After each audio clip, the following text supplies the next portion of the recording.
planet Dolan. From leaving children in a hot minivan to setting fire to children's bedrooms, we count 8 of the most horrible nannies. Hello there. My name is Nixium, Lord of the Dead, and today I will be reading the words on this here piece of paper for your enjoyment. Number 8. Louise Woodward.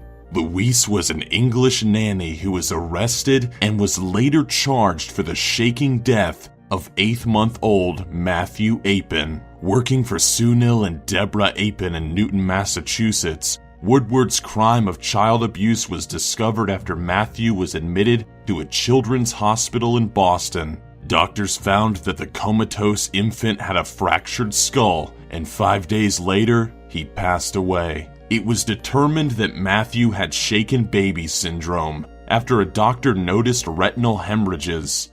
Woodward was found guilty of second-degree murder, but days later a judge changed the conviction to involuntary manslaughter. Number 7. Jocelyn Ortega. In an apartment in Manhattan's Upper West Side, nanny Jocelyn Ortega murdered the 2 children in her care and attempted to commit suicide. The brutal act occurred because, according to Ortega, she was angry at the family for changing her schedule and making her clean. In addition, she also blamed her financial issues. Ortega, who suffered from delusions, believed that stabbing the children, a girl of the age of 6 and a boy who was 2, in the bathroom while their mother was picking up the 3rd child, it was justified. After stabbing the children, Ortega slit her own throat, but she ended up surviving. Later on, Ortega apologized profusely for the crime, but remains in a psychiatric hospital. Number 6. Kristen Marie Jones. An Oregon nanny found herself in very hot water after leaving 2 children in her care in a hot minivan. The nanny, 23-year-old Kristen Marie Jones, left the 2-month-old girl and the 3-year-old boy in the minivan while she went into a tanning salon. It was 90 degrees outside, and the children were sweating and screaming. A witness called the police, and an officer arrived and let them out. The heat from one of the children could easily be felt through the officer's bulletproof vest. Jones was charged with 2 counts of first-degree criminal mistreatment, recklessly endangering another, and first-degree child neglect. Number 5. Martha Dreher. Babysitter Martha Dreher was at her wit's end with the bad behavior of the 2 girls she had to watch. Instead of giving them a tedious timeout, however, Dreher decided to set their bedrooms on fire. The 57-year-old Texas woman went into the house one night while the 2 girls were out of town with their father and their brother was out. She went to the girls' bedrooms and she set them on fire. When she was done, Martha closed the doors to try and contain the fire. An hour after she left, their brother returned home and noticed the smoke, but by then, the fire had burned itself out. Martha was charged with arson, but denied committing the crime despite surveillance footage of her entering the house and then leaving 20 minutes later. That was the same time that flames could be seen in the girls' bedrooms. Number 4. Nicole Candelaria. Harsh is probably too light of a word to describe the punishment that Arizona nanny Nicole Candelaria gave a 3-year-old girl for pooping in the bathtub. She forced that little girl to eat her own feces. The 27-year-old, in addition to making her boyfriend's 3-year-old daughter eat her own poop for the accident, also held her down on the toilet seat and shoved a bar of soap in her mouth. Candelaria called the little girl a liar, but her siblings confirmed their sister's story. Doctors also found bruising on the little girl that indicate that she was held down with force. Nicole was charged with felony child abuse. Number 3. Larisa Zhuravskaya.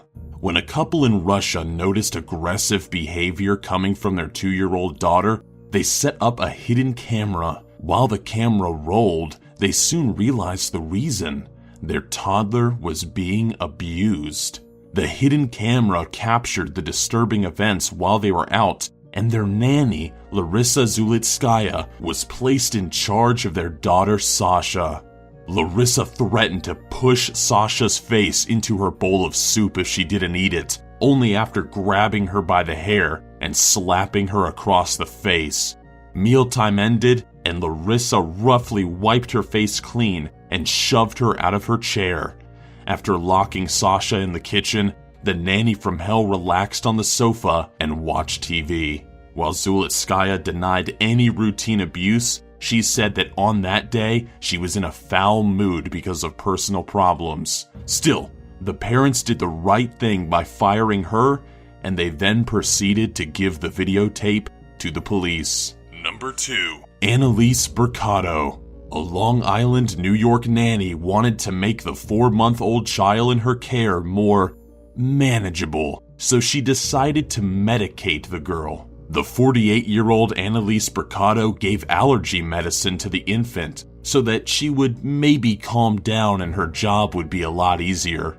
It didn't matter that the warning label on the box clearly stated that the medicine was not intended for children under 4 years of age. Accessing her nanny cam on her work laptop, the girl's mother saw Mercado giving her 5 doses of the allergy medicine, and then she raced home. While she denied the mother's accusations, Mercado was arrested and charged with endangering the welfare of a child. Number 1. Chara Bobokulova. Another story from Russia. This one involves a 38-year-old nanny by the name of Chara Bobokulova, who murdered the 4-year-old girl in her care. But the story doesn't end there. After her older brother and parents left their apartment, Bobokulova murdered the child and set the apartment on fire before leaving. Now, what makes this story truly disturbing is that before leaving the apartment, Bobokulova cut off the girl's head. She stood outside a Moscow subway station and with the girl's head in her hand, repeated an Islamic slogan. Bobokulova was arrested and charged with murder and is currently undergoing psychiatric tests to see if she understands the severity of her actions. It seems I must leave you now, mortals, but don't worry. I shall return. But Gordon didn't call the authorities to report a dangerous animal. Oh no, he had something else in mind. Gordon went into a dog sitter's house in search of Sam. When he did find him, Gordon wrapped duct tape around the dog's mouth